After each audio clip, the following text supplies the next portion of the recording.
नमस्ते दोस्तों। आज हम श्री हरिवंश पुराण विष्णु पर्व के 49वें अध्याय का श्रवण करेंगे, जिसके अंतर्गत जरासंध द्वारा राजाओं को संबोधित किए जाने का वर्णन किया गया है। आइए सुनते हैं कथा विस्तार से। वैशंपायन ने कहा, शाश्वत कृष्ण को विंता के पुत्र के साथ वहां आते देख प्रमुख राजा बड़े चिंता से ग्रस्त हो गए। हे राजन, राजनीति शास्त्र में पारंगत और मंत्रणा में पारंगत भयानक पराक्रम वाले राजा परामर्श के लिए राजा भीष्मक के स्वर्ण सभा भवन में एकत्रित हुए। जैसे देवता दिव्य सभा भवन में विराजमान होते हैं, वैसे ही वे वहां विविध रंगों के आवरणों से सुसज्जित आसनों पर विराजमान होते थे। जैसे देवताओं के राजा ने देवताओं को संबोधित किया, वैसे ही बड़े हथियारों और महान ऊर्जा वाले अत्यधिक शक्तिशाली जरासंध ने उन्हें संबोधित किया। हे राजाओं में श्रेष्ठ, वक्ताओं में श्रेष्ठ, हे अत्यंत बुद्धिमान भीष्मक, क्या आप सभी मेरी बात को अपनी समझ के अनुसार सुनते हैं?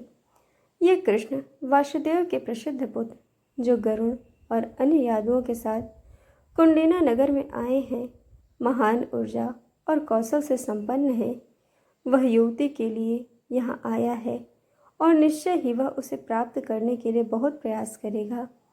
हे राजाओं में श्रेष्ठ, आप अच्छी तरह से जानते हैं, वसुदेव के इन पुत्र, दो शक्तिशाली पुत्रों में विंता के पुत्र की सहायता के बिना गोमंत पर्वत का कितना भयानक कार्य किया था।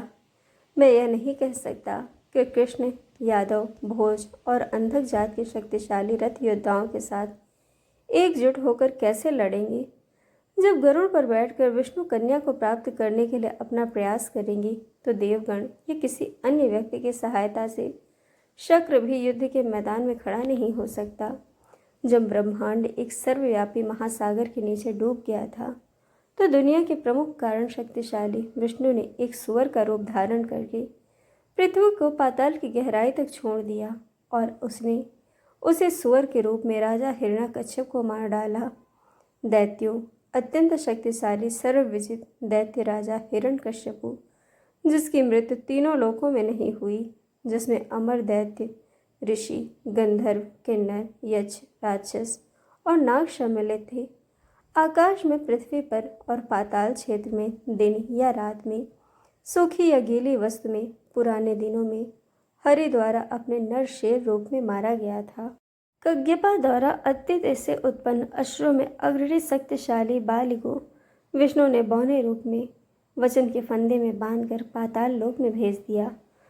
7 द्वीपीय महाद्वीपों के राजा, अत्यधिक शक्तिशाली राजा कार्तवीर्य, हजारों भुजाओं से संपन्न दत्तात्रेय की कृपा से राज्य के गौरव से उत्साहित हो गए, तो अत्यधिक ऊर्जावान विष्णु ने छद्म रूप से जन्म लिया। जमदग्नि और रेणुका से राम के रूप में योद्धाओं में अग्रणी और वज्र के समान कठोर अपनी कुल्हाड़ी से उसे मार डाला। पूर्व काल में इक्ष्वाकु देश में जन्मे दशरथ के पुत्र राम ने तीनों लोकों के विजेता वीर रावण का वध किया था। त्रेता युग में युद्ध, जिसका मूल तारक था, गरुड़ पर बैठे शक्तिशाली विष्णु ने 8 भुजाओं का रूप धारण करके युद्ध के मैदान में असुरों को मार डाला, जो उन्हें दिए गए वरदानों से उत्साहित थे। विश्वक रूपी विष्णु ने अपनी महान योग शक्ति से सूर्य के समान तेजस्वी चक्र के देवताओं को आतंकित करने वाले राक्षस काल नेम को मार डाला। इसके अलावा असंख्य दैत्यों को उन्होंने समय पर यम के निवास पर भेज दिया। उनके द्वारा जंगल में एक लड़के के रूप में कई अत्यधिक शक्तिशाली और जंगल में रहने वाले राक्षसों धेनुका, अरिष्ट और प्रलंबा को मार दिया गया था। अपने चरवाहे रूप में शकुनी, पूतना, केशी, जमला, अर्जुन, हाथी कुवलया पीड़, चाड़ूर, मुशतिका और कंस का वध करते हुए अपने अनुयायियों के साथ देवकी के पुत्र ने वहां क्रीड़ा की। इस प्रकार भेष बदलकर उसने अनेक अलौकिक कारनामे किए।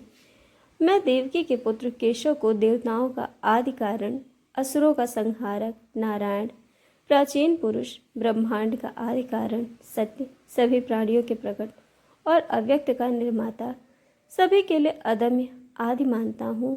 सबके वंदनीय, प्रथम, मध्य, विनाश से रहित, शाश्वत, स्वयंभू, अजन्मा, स्थिर, गतिशील और अचल, अजय, तीन चरण वाला, तीनों लोकों का स्वामी, शत्रुओं का नाश करने वाला, देवताओं के राजा और शाश्वत विष्णु, यह मेरी पक्की समझ है जो मैंने मथुरा से प्राप्त की है।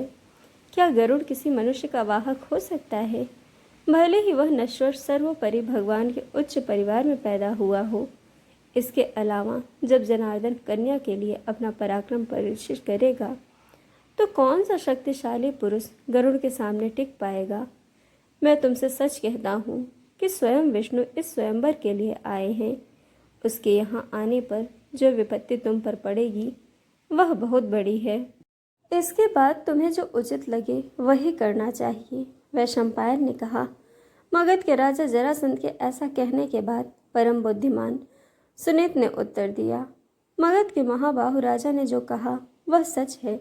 गोमंत पर्वत पर उस महान युद्ध में कृष्ण ने राजाओं के सामने कई ऐसे पराक्रम किए जिन्हें पूरा करना कठिन था। उनके चक्र और हल की अग्नि से हाथी, घोड़े, रथ, पैदल सेना और ध्वजाओं से युक्त राजाओं की विशाल सेना भस्म हो गई। राजा के सैनिकों की भयंकर दुर्दशा को स्मरण करके तथा उनकी भावी विपत्ति से भयभीत होकर मगध राज यह कह रहे हैं। हालांकि राम और केशव पैदल ही युद्ध करते हैं, फिर भी राजाओं के सैनिक बुरी तरह मारे जाते हैं और कोई भी इन्हें रोक नहीं सकता। हे राजाओं में श्रेष्ठ, क्या आप सभी को याद है कि जब सुपर्ण यहाँ आया था तो उसके पंखों की फड़फड़ाहट से उठी हवा से आकाशवासी अभिभूत हो गए थे। महासागर व्याकुल हो उठे और पृथ्वी और पर्वत बारंबार डोल उठे। जब भी यह सोचकर घबरा गए थे कि यह कैसी विपत्ति है। जब गरुड़ पर बैठे हुए केशव अपने कवच से सुसज्जित होकर युद्ध में उतरेंगे तो हमारे समान कौन मनुष्य युद्ध के मैदान में टिक सकेगा। प्रमुख राजाओं ने स्वयंवर आयोजित करने की प्रथा शुरू की, जो राजाओं के लिए धर्मपरायण और प्रसिद्धि की खान थी। इस खुंडीना नगर में आकर राजाओं को उस महान वीर से युद्ध करने में देरी नहीं लगेगी। यदि यह राजकुमारी अन्य राजाओं में से किसी एक को चुन ले तो कौन सा व्यक्ति कृष्ण के भुजाओं की ताकत के सामने टिक पाएगा।